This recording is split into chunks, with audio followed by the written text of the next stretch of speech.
And good morning, everyone. Peter Boyle's in for the fellas, and they'll be back on Monday. I gig again tomorrow. It's a Friday, and we got Black Friday going on. People are texting us. It is November 28th, 2025, 60 the high today, and then watch out. The bottom drops out. Snow tomorrow. On Saturday, I'll be here. 17 degrees tomorrow night. 303-696-1971 is our phone number. But the man with a plan, is he standing by? We can throw the switch to the Olson Report. Hey, my boy, there we go. Blake Olson. Blake Olson, news and comment. Don't you love it when they say your name like that? Oh, man. It's so cool. Nobody talks to you like fun. that. Yeah, I mean, there was a CBS voice when I worked in Dallas. This guy had the greatest voice. And I heard it one time. I was like, oh, man, that is awesome. We had a sports show. And when I heard it, I was like, wow, that is they have great, cool. Yeah, really great voices. Alan Roach. Yes. I don't know if you know Roach or not. Oh, yeah. Oh, yeah. Oh, man, if I had his pipes. Helps. And you meet guys. Yeah. Hi, Peter. Oh, get out of the room. Oh, get out of the room. Oh, the best. I love guys with pipes, man. And that's what and then when they're really talented, like Mark Holtz back in the day, for me, that was the guy. His pipes were just so good, and he was so good at play-by-play, and he was a former Texas Rangers play-by-play guy after he was the Denver Bears play-by-play guy here in Denver, and he did CU Buff stuff, but he used to drink a little shot of blackberry. Oh, yeah. What is that? Blackberry Brandy. Yeah. Thank you. And he said, this is what does it for me. It really does. My mentor, who had great pipes, Bob Lee, he said, I don't like smoking and drinking, but I have to. I have to. Exactly. All right, so there's an excuse for people. No, all right. What was the team and who called the games that you grew up on?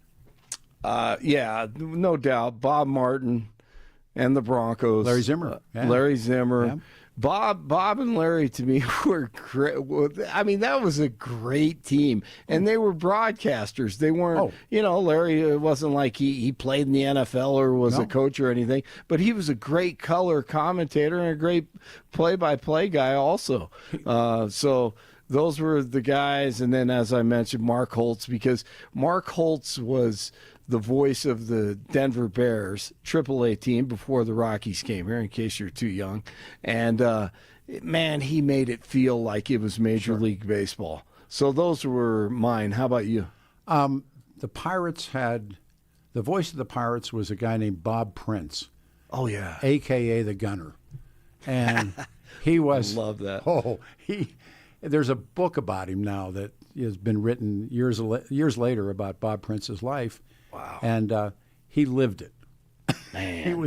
He did live it. And I wrote about, as a kid growing up, and the Pirates, for I don't know why, or maybe it was baseball back then, they played day games and they played during the week. Right. And exactly. That's how baseball was. Yeah. And I worked in a pool room when I was a kid and came back through some alleys. And people would put their radios in the window. And then they had those screens. I don't know if everybody remembers the screens that you could make them wider and you could make them taller and everything. Yeah. And there would be, so you could literally walk home and listen to the game. Oh, seriously. Wow. I mean, and so it was cool. Bob Prince and Jim Woods. And Jim Woods. Jim Woods was his sidekick. And and he did all those great, people had home run calls, and I think they still do. Mm-hmm. Oh, yeah.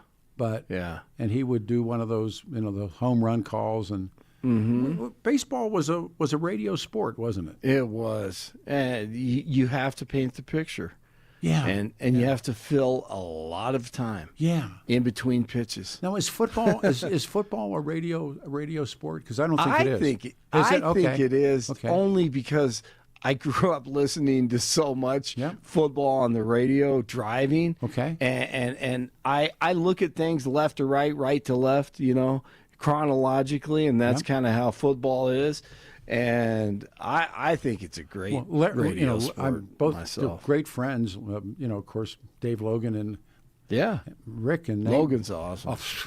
Logan, no one's better. But they really do call the game. No, they do. And then with Dave, there are very few play-by-play guys who have ever played at that level. That's right. Coached at a high. I mean, Dave could coach in the NFL. He could have done that a long time ago. He could have done that 40 years ago. Yeah, and he knows football. Oh. So when he's telling you the formation, and he's telling you what the linebacker's doing and what he's looking at, while the quarterback is looking another direction, and what the left guard is doing. I mean, he understands what's happening. So a lot of play-by-play guys, which it's not their job. Their job is to tell you the names, who threw it, who caught it, who tackled the guy, and what down it is. How much time is on the clock. Yeah, and then the analyst, and if the analyst has a personality, he's analyzing what just happened and then giving you color and excitement along the way. Dave's able to do both. But again, if the history of television and the history of radio, we were talking about the first time that the Macy's Thanksgiving Day Parade made it to television was 1948.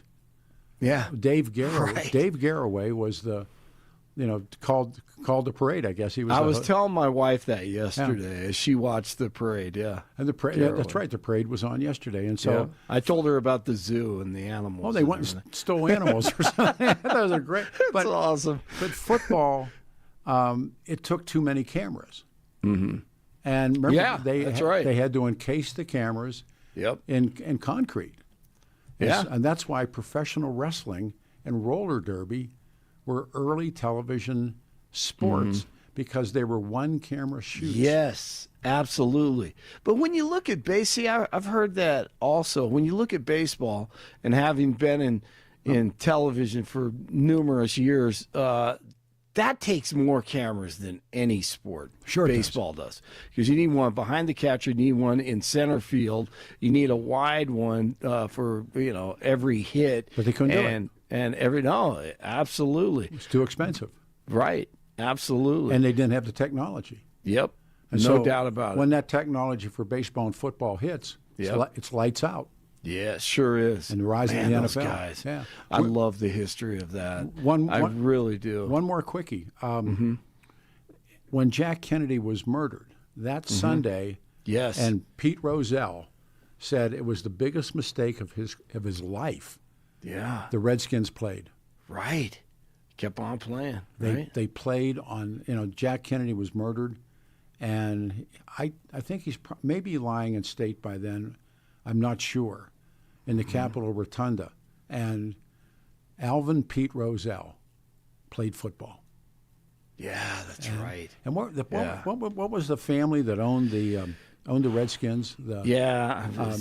Can't think of his name, but it's I have that. I'll tell you in an hour. Okay. Or I'll tell you in 2 minutes, or I'll tell you in 3 minutes when I look it up. But it's at the tip of my tongue, and I can't. That's horrible. No, it wasn't the Snyders, but it was the team that.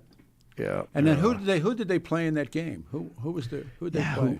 I can't remember who they played, but they played. That was a big deal. People were mad. Was it the Giants or I don't know. Adam, take a look. And who did they play on that Sunday? Because Rozelle, I mean it haunted him that he had done that. My parents actually talked about that when I was a kid. Oh yeah, a lot. What's it say, guys? They're all looking. It's pretty obscure, but he said, and the country was so angry. Oh yeah. They played the Eagles, okay, and it was the Eagles, okay. So NFC East game. Okay, well, and it's kind of ironic that it was Philadelphia and DC playing. Though. There it is, the axis. That's kind of interesting. Who owned the team, Adam? Who owned the Redskins? Okay, can't find it. Let's see. But Rozelle, and Rozelle was brilliant. And he made it all work, but made the Super Bowl, right? Sure. Yeah. But That was Jack Cook. Bingo. Jack Cook. Not. Thank- I didn't yeah. think that. So Amen. they sent listeners. Jason in Denver. Jack Kent Cook. Jack Yeah. Kent Cook. That's Jason right. in Denver and a That's right. 915-50. I'll read your number. Or I won't. Thank you. Jack. They both had Jack. Jack Kent Cook. Jack Kent Cook. Wow. Who owned the Eagles? I don't remember. Because the owners didn't say no. We're not going to play.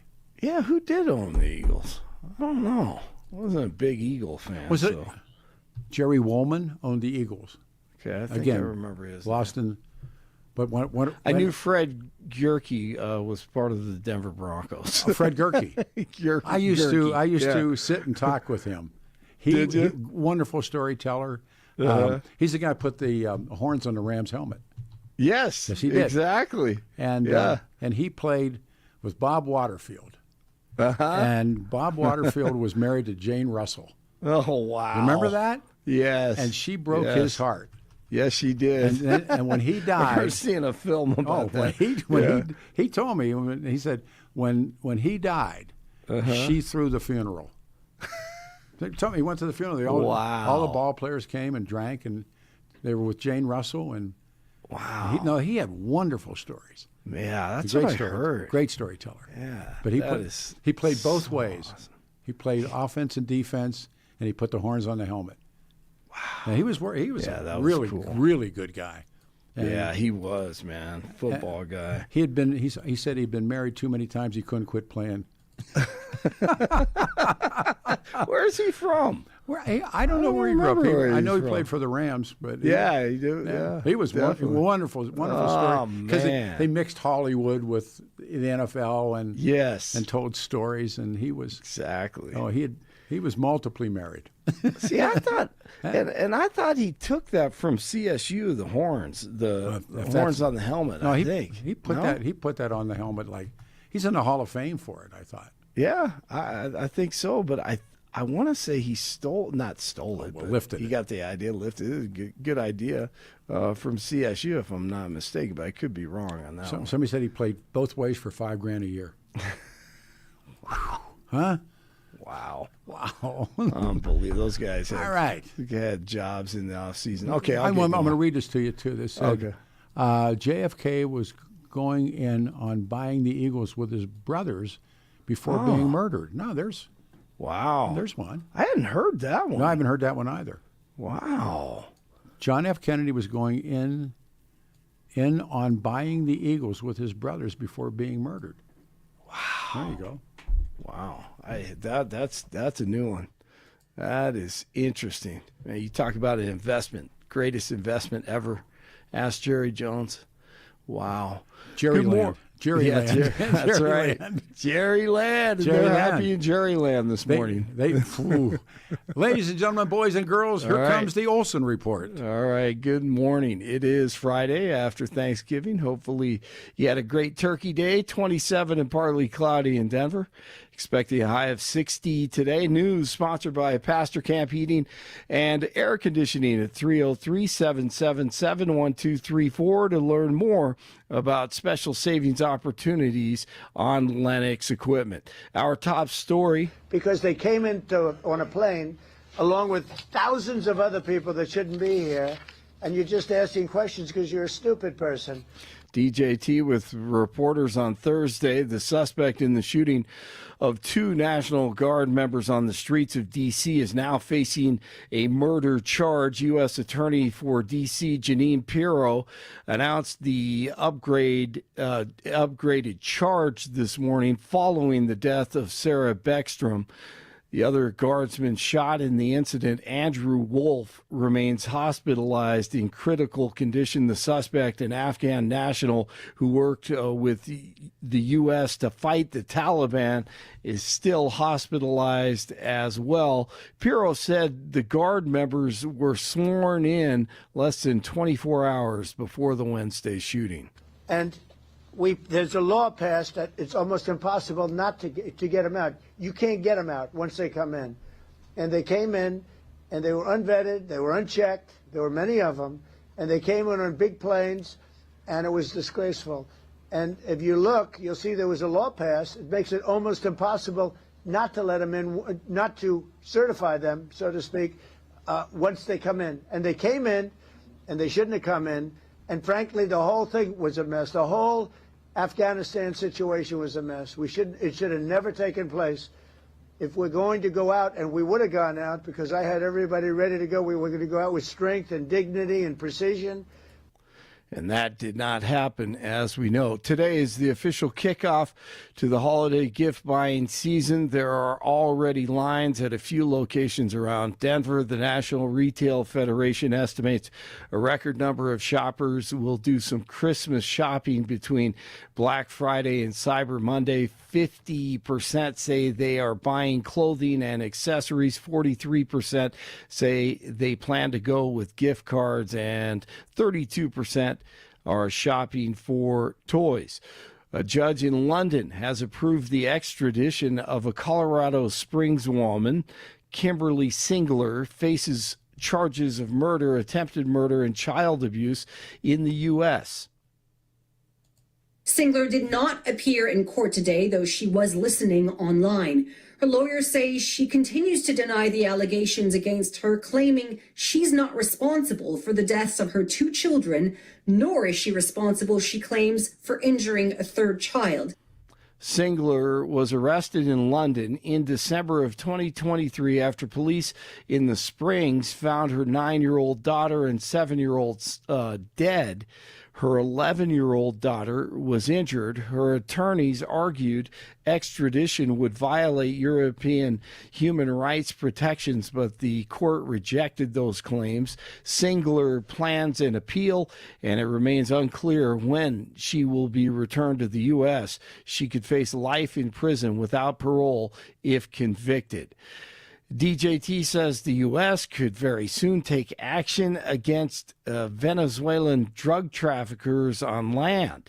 So far, the military operations have focused on drug boats in the Caribbean Sea. 47 says that around 85% of drug traffickers have been stopped by sea, and that soon, quote, we'll be starting to stop them by land, end of quote.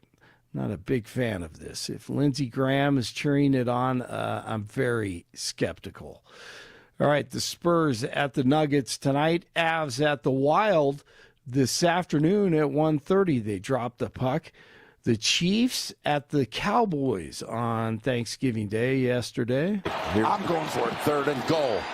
Can they convert here? Prescott looking around in trouble. He flips it to Williams for the touchdown at the last moment.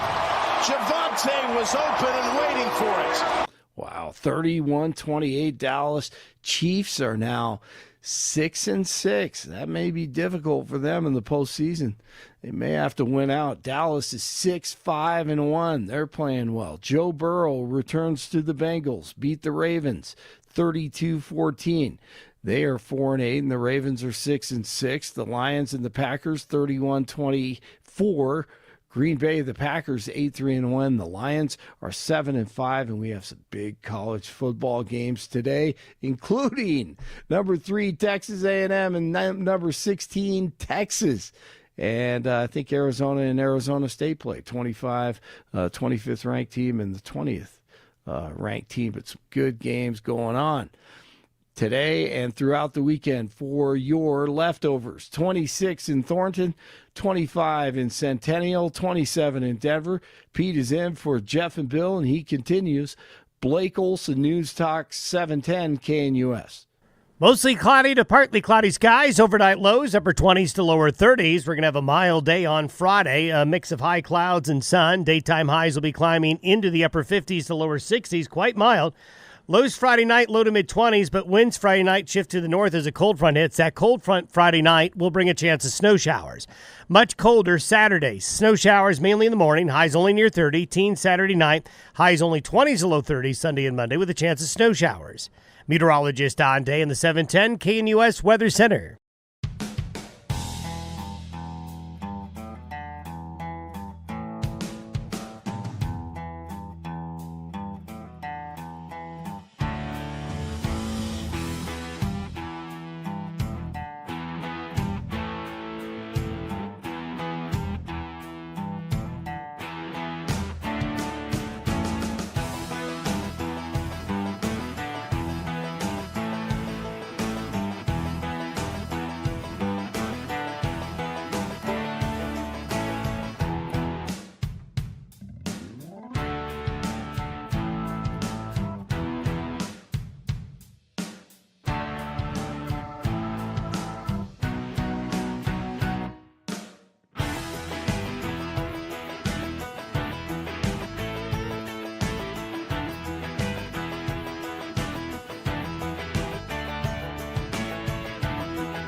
And good morning again, everyone. 710 KNUS.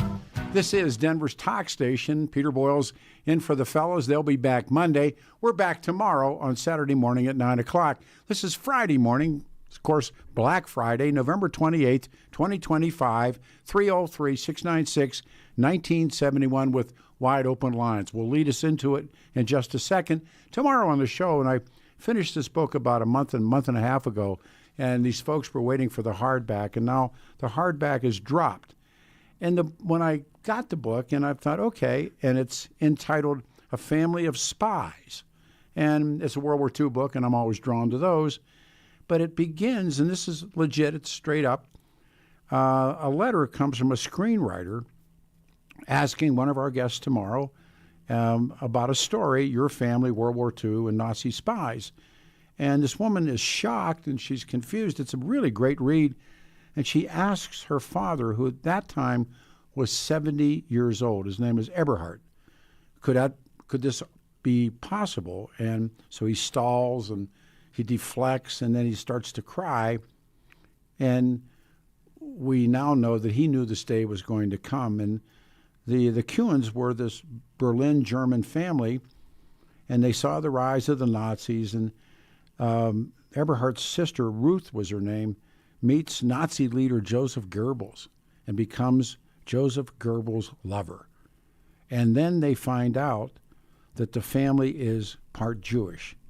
And so Goebbels instead gets them to work for the Japanese. As intricate as this sounds, it's true. And Ruth and her parents, and they're shielding Eberhard, and they pass secrets to the Japanese for money. And then, of course, Pearl Harbor happens, and they all learn the harsh truth about the family and face the decision, and we go from there. And it's interesting because we're talking about some of these same things this morning here on 710 KNUS, but she finds out as an adult woman who the family was. And they actually were sending signals. Her family was sending signals to Japanese submarines inside of Pearl Harbor. And we'll do that tomorrow on the radio show. For whatever this is worth. And the toy run, the 40th annual Children's Hospital Toy Run, is the 7th of December, and we're going to talk a whole lot more about it tomorrow particularly. But the 40th annual Children's Hospital Toy Run, benefiting children's, of course, is on Sunday, December the 7th. And there's been this guy, he's kind of not kind of a stalker, he is a stalker, and he sends these, and I think it should be outed, but so he sends me, during the newscast, I get this, Peter, so no more toys for wetback kids today? More love for anchor babies? Nothing for white babies? To the fellow who sends these, you got a trouble.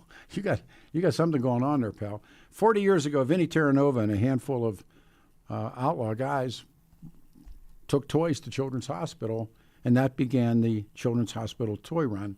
And we're going to honor Vinnie on the December the 7th, but how many tens of thousands of toys have been brought by these bikers? And I've been part of this now for, I don't know, about 30 years, but my heavens, these email are really, or text messaging, I guess, are really interesting.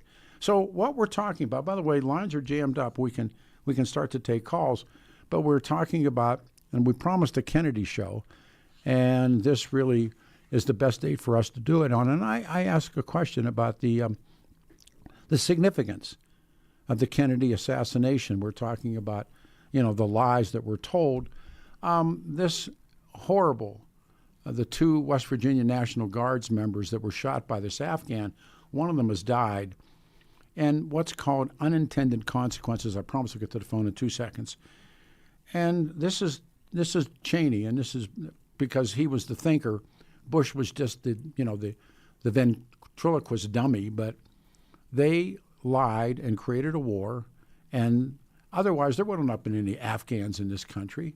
And of course, when it all folds in the end, and we've talked about that. But they're called unintended consequences of history. Then we're also talking about Nuremberg, where the principles, the so-called Nuremberg principles, if you read any history at all, then you know this set of guidelines for determining war crimes and following orders. And that was the rejection of the idea of saying, well, I was following orders. And the other thing that comes back to this video that comes out and gets dropped down by a couple of these Congress guys, and they talk about don't do this, telling the members of the CIA, which I thought was laughable, don't follow orders. And it was taken up by talk radio, and you'd think that these people would never cracked a history book to talk at all about what happened in Nuremberg, where it all begins. All right, so having said all of those things, we will begin. This is Ralph in Colorado Springs. Ralph, you're on the radio show. Good morning. Yeah.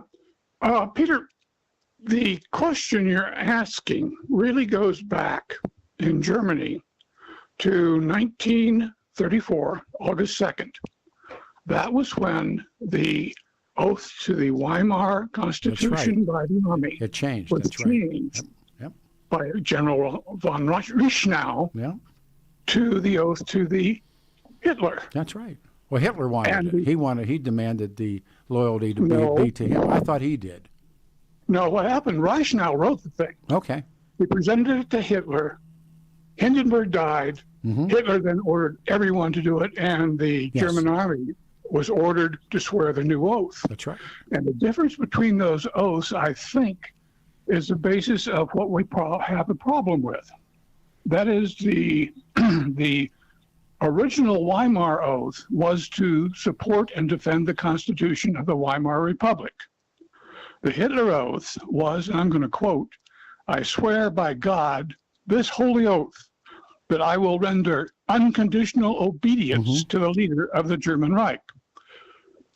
The question really turns, and this is what Robert Jackson had a problem with, I think, and why he ended up as a Supreme Court judge going to Nuremberg and forcing it, was, do military have an obligation other than unconditional obedience? Well, I mean, I'd Google and find out, but I thought that Hitler, and that was when that on the daggers it said my blood is my honor. That I thought that's when that came down, and the Fuhrer wanted absolute obedience to him. So when they go to Nuremberg, and I'm kind of a geek about it, I've been in the courtroom, I mentioned it earlier, and it's a lot smaller than I thought. But the defense at Nuremberg, and by the way, I love your call, was the argument that individuals were not responsible for their actions because they were just following orders from a superior. And superior orders or Nuremberg defense was rejected by the tribunal. And the court held that individuals, and I'm paraphrasing all of this, must be accountable for their actions. And the Nazis, the high-ranking officials, they were hung. That was it, with the exception of Speer and one or two others that their lives were not taken. The rest of them. So when I listened to what I listened to in talk radio about, what was Calley's defense? I mentioned Rally for Calley, Lieutenant Calley. What was Calley's defense? Well, I was following orders, and wasn't he lucky? I think his CO was Ernest Medina. Was that his name, Ralph? Yes, yeah, that's correct. And then, I mean, this has happened again and again and again. Yoshida, and they put Tojo and Yoshida. They, as I mentioned from my reading, Douglas MacArthur treaded very lightly around the emperor, but they did take the other guys. And I thought Yoshida, and I read Yoshida's case, and I thought Yoshida was the opposite. Could his rank and file say we were following Yoshida's orders, and Yoshida was responsible? And in that trial, I think they held Yoshida, and it was almost like a flip from the opposite side of Nuremberg. But it had to do with politics, did it not? Absolutely, and that's basically the question. I mean, what you're looking at here, and I will quote John Bolton for God's sake. Yeah. In a monarchy or a dictatorship, the Army owes fealty, which is unconditional, absolute, whatever the king, emperor, Tsar, Kaiser says, you do, period. That's it. Okay. In a republic, you have no king.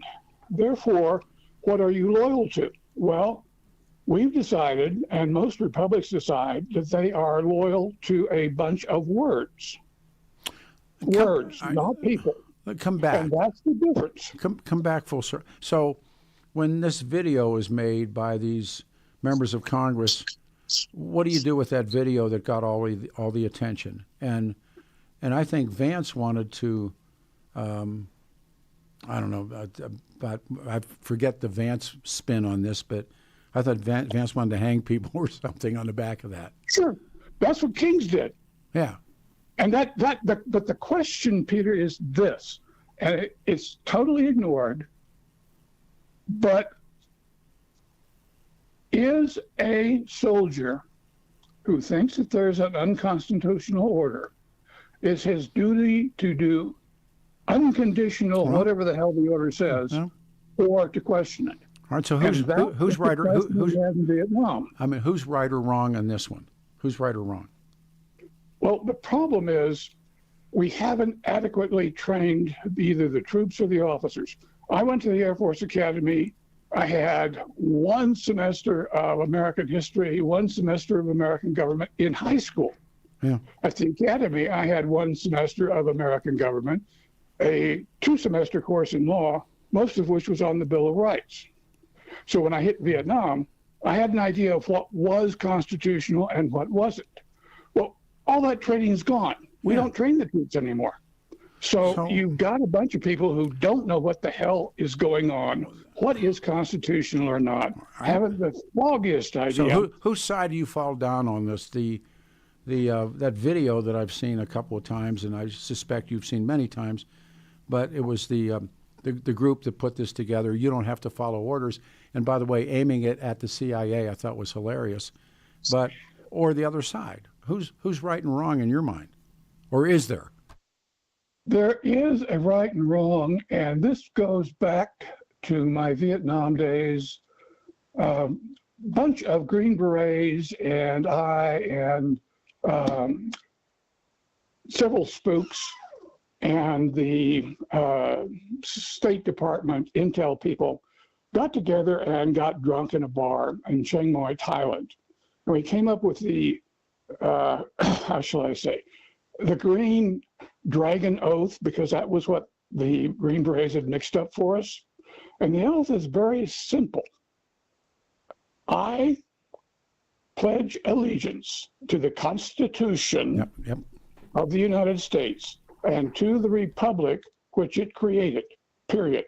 End of sentence, end of paragraph, end of message.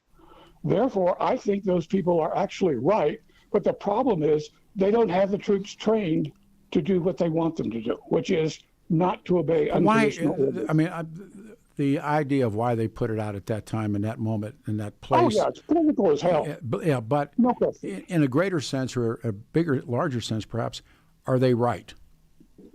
Yes, in a greater sense, like I say, they are right. Yeah. But the problem that everyone is having, and everybody's running around and getting, you know, how shall I say, like a chicken with a head chopped off, is that we have failed to train the troops or the American people in constitutional law. But historians would argue and argue about what happened on social media and talk radio. We have settled this. It has been settled. It was settled at Nuremberg. And that's right. And if you don't want to read it, and if you just want to go blindly and throw a mic switch without having any background, that's on you.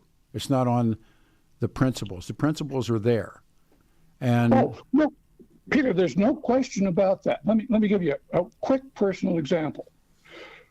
I was the director of intelligence at Igloo White, which is a highly classified operation during Vietnam. And I basically had a 2 to 3 month stretch where I was talking directly with Washington, secure phone. And I questioned orders 7 times.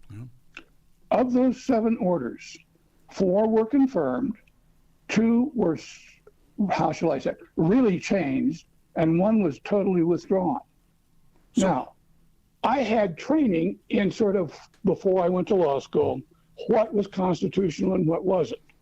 And this is also the period when we were running around and, well, God knows doing what in Laos with the CIA and also going into That's Cambodia. why I thought aiming this at the CIA was hilarious, but No, but the thing is, the CIA does think about this stuff. Like I say, with the Green Dragon Oath, you had at least 1, 2, 3 CIA people there. With love in my heart, Ralph, they must have not thought that much about it, because what they did for Bush and Cheney, I got a minute to the break. Here. Yeah. This is the CIA way back in Vietnam. They were worse.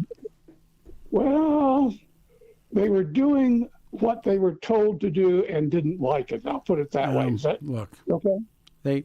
When Bright Shining Lie and all of those books that were written about what they did and the lies they told, and Lansdale and what Lansdale did in Southeast Asia, all of that stuff, it's CIA stuff. But it was worse because now we're back to to JFK and to Lyndon Johnson. Yeah. But they knew what they were doing. Don't kid yourself. No, of course they did. And that was the question that the 3 CIA agents had there, which was basically, we know what we're doing. We have grave doubts about it.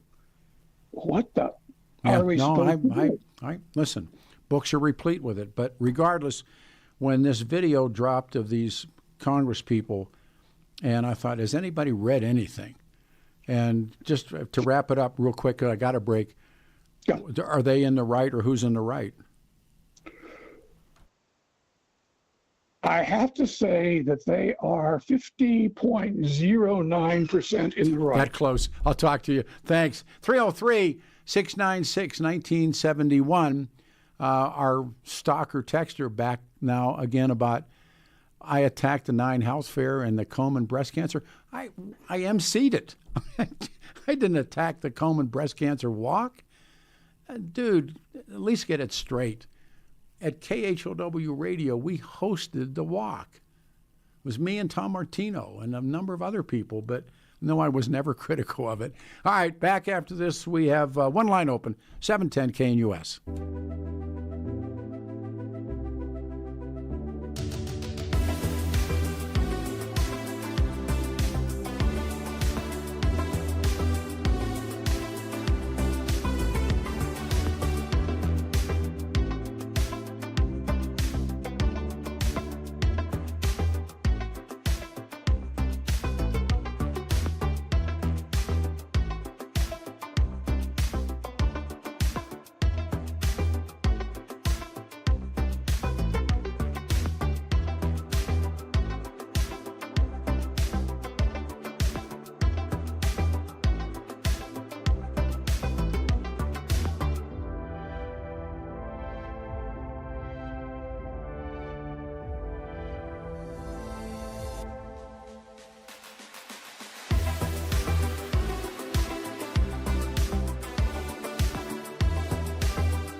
Here we go. 710 KNUS. I get the job on a Friday, back here tomorrow on a Saturday. It's going to be partly cloudy and 60 today. Saturday, only to 31, maybe snow, and then 17 on Saturday night, Sunday, 28 degrees. We're in open lines. Let's go to David. David, thank you very much for waiting. You're on the show, and good morning. Hey, good morning, Pete. Man. I think that Jason Crow and Mark Kelly are total embarrassments. You know, let's take the juxtaposition of Colonel Lakin on this whole ordeal. At least he had the stones to throw out there an actual allegation on why he wouldn't perform his duties. But these guys just hide behind the press and don't do a thing. If you could get Colonel Lakin on the radio, that would be a fascinating interview right now. The question I had, and thanks for the call, the question I have is, are they right? And clearly they did this to be a political tool to hit, or a political club to hit Donald Trump over the head with it.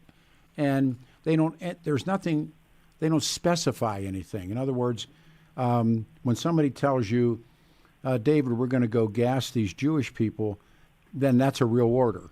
But in this case, it's nebulous. It's wide open. Well, just in case. But in the greater sense, are they right or are they wrong for saying that? And that's the really good question. And it comes down to, at least in my mind, from reading in history, the defense that was used at Nuremberg. And the main defense at Nuremberg was the argument that individuals are not responsible for their actions because they were just following orders from a superior. Now, the rest of these guys who made this video, they don't give any examples. And so having said that, that puts them out on a limb. But bringing it back and asking yourself, really, are they right? And the defense in Nuremberg was that the Nazi defendants, including high-ranking officials, argued that their actions were, I think, not their own, but they were a result of being ordered to do them by Hitler. And they claimed they were trained to obey without question. And it was called the IMT, I think, the International Military Tribunal, rejected it. And the outcome is, of course, they were hung. So it's a really good question. In my opinion, I don't think they're looking for a right, looking to create chaos, because everybody knows that you shouldn't obey an illegal order. That's like just saying, hey, you shouldn't kill anybody. It's the same thing. But they just don't have the nuts to stand behind. Well, what are the illegal orders that Trump is giving? They're insinuating. Thank you, and I agree with that part of your critique. Is that there's no example. They don't give any raw meat to their video. It's just I'll just say it and put it out there. And you're right. You're absolutely right, by the way. But there's more to this than just saying that. And I wish they would have, or perhaps not even done this, or at least put some teeth in it, and said, okay, and this is the example. I think they're talking about, and maybe you differ, but I think they're talking about the dope boats. I think they're talking about inside the cities. I think that's the kind of stuff that they're aimed at, and they're ridiculous about that. So, but it's a great question, and I think that I don't know if these are the right guys to ask it, but so be it. But it's a great question. Yeah, these guys that are asking it are total lightweights. Well, I don't think Jason Crow's a lightweight. I don't think these guys are fools. But when they say when you don't follow lawful orders, and then when Vance got his hands on it, and they were talking about what, hanging people or something. I'm going, no, just quit. Everybody just go sit down. You're not doing it. Yeah. Why I say they're lightweights is because they won't have do an interview with you or Kaplan or Jason Crow won't and have a real conversation. Oh, I agree. I mean, I get to do, I get to do 4 hours a week doing talk radio, but I'd love it for one of those guys to come in and say, let me explain what I meant by or said by that video. But that's not what happened. And now we have these 2 West Virginia National Guards kids that are killed by this Afghan. And now there's a better question. He was in this country, and somebody asked me to explain this, unintended consequences. And Bush and Cheney are the reason that Afghan's here. And you think George Bush down in Crawford, Texas, right now, thinks that he's got a hunk of this murder? Because I think he doesn't. But he does. What they did. Oh, yeah. He's sleeping like a baby until Judgment Day, like Dick Cheney just found out. Well, Dick Cheney, isn't it interesting also? And I wrote this column that the Dick Cheney dies on the day that a Ugandan-born Muslim becomes the mayor of New York, socialist. Think of the connect. Isn't that interesting? Very much so. Wow. Thank you for coming on the show. Thanks, David. Thanks. Thanks, Pete. You're welcome, brother. All right, we go to Gary. You're on the radio show. Good morning, and thank you. Good morning, Peter. Hey, man. Hey, Peter, I've been listening a long time. Thanks for taking my call. Pleasure. And I've been taking up your deal on reading, right? And I got this book it's the titled The Scholastic Encyclopedia of the Civil War. Huh. And it speaks to how the South was upset with the North with wanting to with manufacturing and transportation. Yeah. And right? Yes, it okay. was an industrial North and agrarian South. Yes. And then the tariffs, they're upset with the tariffs. Yes. Like going on with today, right? Yes. And then President Rutherford B. Hayes. Yes.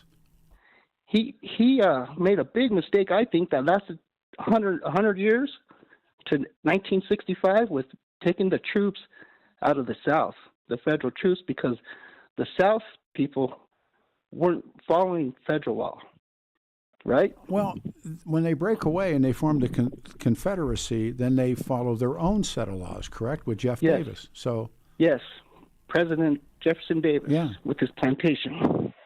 But and then they tried to overthrow our country, right? Yeah. And we fought against that. They wanted to leave, and Mr. Lincoln wanted to keep the country together. That's right. And and that's why they call it Northern aggression. You know, and when you're not looking, that's what they call it. They call it Northern aggression. But remember, they just wanted to be left alone with their own country, and Mr. Lincoln said no. But they had already fired on Fort Sumter, even before Mr. Lincoln was sworn in. No, I'm glad, man. I'm really glad you're reading stuff like that. That's good. Yeah, but it's similar, very similar to what's going on today. And he let them. He took the troops out of the South, and look at what we've gotten. Why don't you hang on? Since then, let me. You want to hang on go through a break here and come back with me? Yes, sir. All right, good. We'll put them on hold. Bring them back. All right. 303-696-1971 lines are open. We have one line open. We have the Olson Report coming. And back here tomorrow at 9. And the book we're going to do tomorrow is Family of Spies. Stay here. 710 KNUS.